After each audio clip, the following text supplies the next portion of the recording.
in my view, all countries should have maybe one or two sectors where they really want to make it big, but it's risky and it might take a lot of money.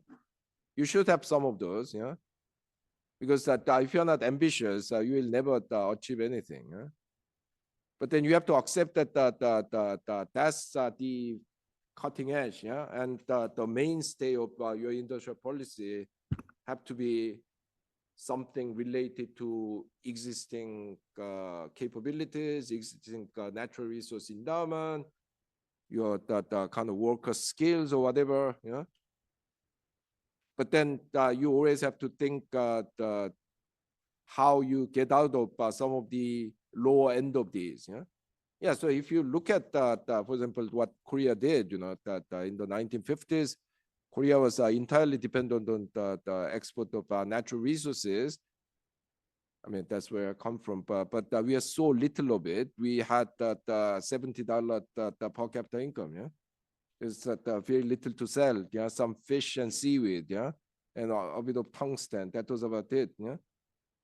So it started getting into new industries in the 60s. I mean, in the beginning, it did the worst things. Yeah.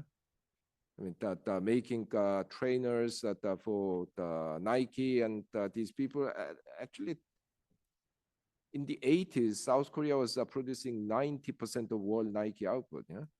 We are stuffing toys for American department stores. We are making T-shirts, yeah, making wigs with human hair, yeah.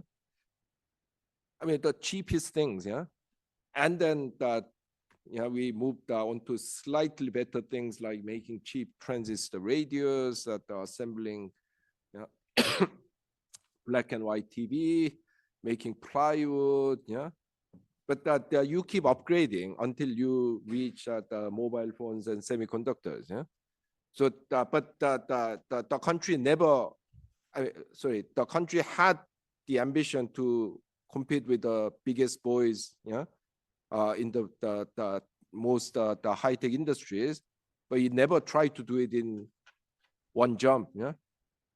I mean you have to continuously build it up. So while you are exporting wigs, yeah, you buy machines and technologies to get into electronics. Yeah? While you are exporting cheap electronics products, you buy machines and technologies to get into automobile. Yeah? While you are selling cheap automobiles, you